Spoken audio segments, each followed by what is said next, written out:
메밀면 순 100% 제주 메밀면에다 뭐 버섯이라든가 나물, 이렇게 들깨, 통들깨가 들어가서 톡톡 씹히고 터지는, 기술이 아무리 뭐 좋다 한들 재료가 좋지 않은데 좋은 맛이 날까요? 돈으로 해결할 수 없는 거라고 생각합니다.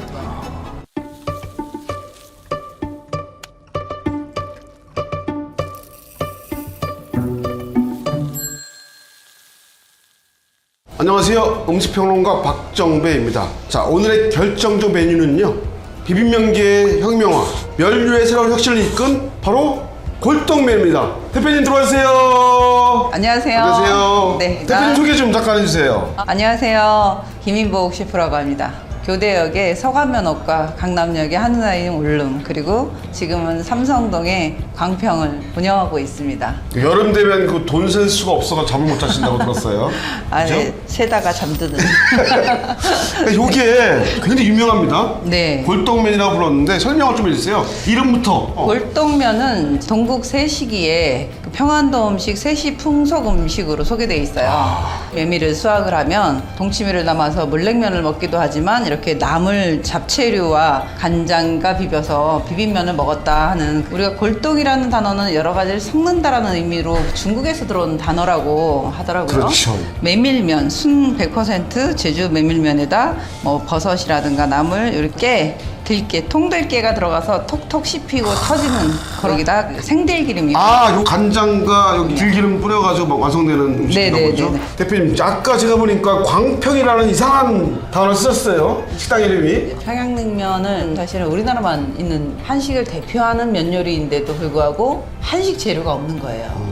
다 수입산 메밀을 쓰시더라고요. 그런 부분이 좀 안타까워서 국산 메밀을 찾다 보니까 제주도의 한라산 아래 이제 천마을이라고, 주소가 서귀포시 안덕면 광평리예요. 아, 중산간 지대에 작은 마을인데 메밀밭이 너무 예쁘고, 그리고 그 마을에 또 제가 그 마을 분들 운영하시는 냉면집을 만들어 주다 보니까 거기에도 냉면집이 하나 있고, 또 거기서 생산되는 메밀을 저희가 그전부터 써왔기 때문에 제가 광평이라고 이름을 지었습니다. 이 냉면을 우리가 좀 높이 평가하는 것 중에 하나는 이 면이 좀 남다르다, 이런 평가를 많이 받고 있죠. 그 제주에서 생산되는 메밀 중에 이 타타르 메밀이라는, 우리가 일반적으로 쓴메밀이라고 해요. 이 쓴메밀을 보니까 영양 성분이 어마어마하게 다른 거예요. 그러니까 일반 메밀보다 루틴 함량이 100배가 더 높습니다.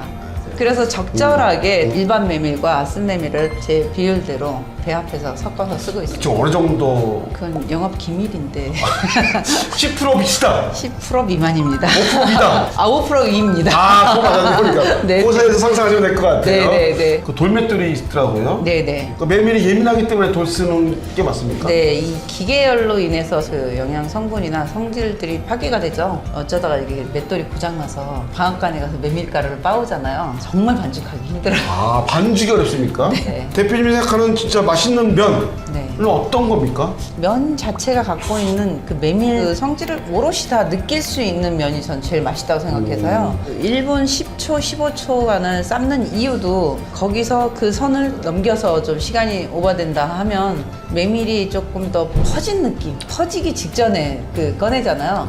그럼 메밀의 그 향이 그대로 남아있다고. 아니 근데 사실은 처음부터 잘하는 사람 없잖아요. 제가 한 20년 전부터는 평양냉면을 즐기게 됐어요. 보니까 다 노포들이나 대대로 이어져 오는 업장들밖에 없더라고요. 그래서 제가 이제 시도를 해본 거죠. 분명히 고기 국물인 것 같은데, 동치미 국물인 것 같은데, 이런 생각을 가지고 제가 끓인 육수에다 이렇게 해서 냉면을 탁 내봤더니 욕먹었어요. 저는 사실은 타협인 것 같아요. 그러니까 조금 더 저렴한 식재료 가지고 이윤을 많이 남기려고 하면 다 티나지 않나요? 아, 그러니까 타협하지 말라. 그렇죠. 타협이라는 단어 쓰면 안 된다. 네, 사실은 여기에 돈도 수익도 벌어야 되겠지만 시그니처인 음식만큼은 덜 남기더라도 제대로 만들어 보고 싶다 하는 생각이 있었어요. 기술이 아무리 뭐 좋다 한들 재료가 좋지 않은데 좋은 맛이 날까요? 그렇죠. 귀찮더라도 매일 재분을 해줘야 되고, 귀찮더라도 자주 반죽을 해줘야 되고, 귀찮더라도 그 타임에 맞춰서 삶아야 되고, 그리고 귀찮더라도 모든 육수 관리나 식재료 관리를 철저하게 지켜가야 된다는 게, 사실 그게 이제 원칙이고, 그 원칙을 정해놓은 거에서 타협하지 말아야 된다는 같은 맥락의 이야기입니다. 그럼 어떻게 배웁니까? 그럼 처음에는요? 그 현장에 들어와서 최소 10년은 해봐야 되지 않을까요? 이걸 다뤄야 되는 성질이 계절이나 온도 변화에 따라서도 다르니까 현장에서 직접 익히는 게 가장 현명한 방법이죠. 돈으로 해결할 수 없는 거라고 생각합니다. 그거는. 골동면을 만들 때 대표님은 문헌에서 보고 아이디어를 얻으신 거예요? 네, 맞습니다. 문헌에서 보고 아이디어는 얻었지만 워낙에 지금 이제 음식이 홍수 시대예요. 전 세계 음식들을 다 경험해 보시는 시대에 뭐 옛날 재현한 음식만 들이댔다가는 대중들한테 잊혀질 수가 있거든요. 늘 주장하는 바지만 만불 시대에 먹는 냉면과 3만불 시대에 먹는 냉면 다 달라져야 된다고 생각하거든요. 제 타겟을 별도로 정해놓는 거죠. 그러니까 이 음식에 대한 가치를 더 중요시하지 않을까. 유래가 어디서 유래가 됐고 식재료는 어디서 왔고 어떤 사람이 만드는 거고 보기 좋은 떡이 먹기 좋다고 될 수 있으면 우리 직원들이 아무리 바빠도 좀 가지런히 순서에 맞춰서 담았으면 좋겠고 푸짐해 보였으면 좋겠고 담아놓은 담음새가 그대로 손님한테도 전달이 된다고 생각하거든요. 그분들의 니즈에 맞춰서 여러 가지들을 조합해드리는 거죠. 기본적인 철학이 중요하지 않겠습니까? 그렇죠. 음식업의 본질, 다른 식당을 하더라도 이건 지켰으면 좋겠다 이런 게 있으면 좀 말씀해 주시면.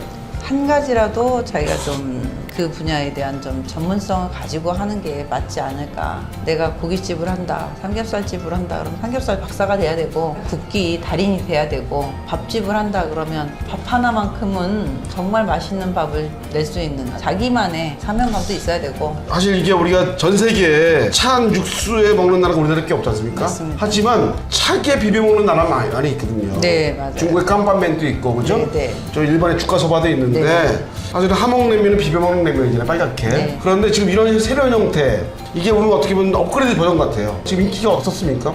인기 아주 굉장합니다. 제주 한라산 아래 천마을에서는 진짜 이 냉면이 거의 한 80% 정도 판매가 돼요. 여기서는 어떻습니까? 서울에서는? 저희도 사실은 울릉이나 기존 매장들에서도 한 30% 이상 사세요. 그렇게 많이 나갑니까? 예, 그럼요. 인기 폭발이에요. 그렇구나. 안녕. 네. 제가 이 메뉴를 계속 이렇게 치밀하게 얘기하냐? 사실 저는 이거 먹을 너무 충격받았던 게 뭐냐면 첫째, 면이 너무 이상했어요. 좋은 의미로. 왜 저렇게 맛있지? 향과 맛이 그냥 풍미가 올라오는 것들이 있었는데 그때 제가 스메밀을 알았고 보니까 거기에 저 기름과 간장과 여러 가지 야채와 깨와 김과 얘들이 전부 얘들이 하나하나가 뭔지 아세요? 네. 밥도둑 그죠? 밥 도둑에 무리들이야 보니까 완전히 보니까 맛이 없을 수가 없는 거죠 보니까. 면도둑이라고 해주세요. 면도둑 그러니까. 라면이나 파스타도 좋지만 우리 것이 어떤지 좀 많은 분들이 드셔보셨으면 좋겠어요. 그와 더불어 또 우리나라의 이 식재료 농가들도 혜택이 가서 그걸 생산하신 생산자분들에 대한 것들도 한번 좀 생각해 주셨으면 하는 바람입니다. 앞으로 자주 먹으러 다니겠습니다. 감사합니다. 네.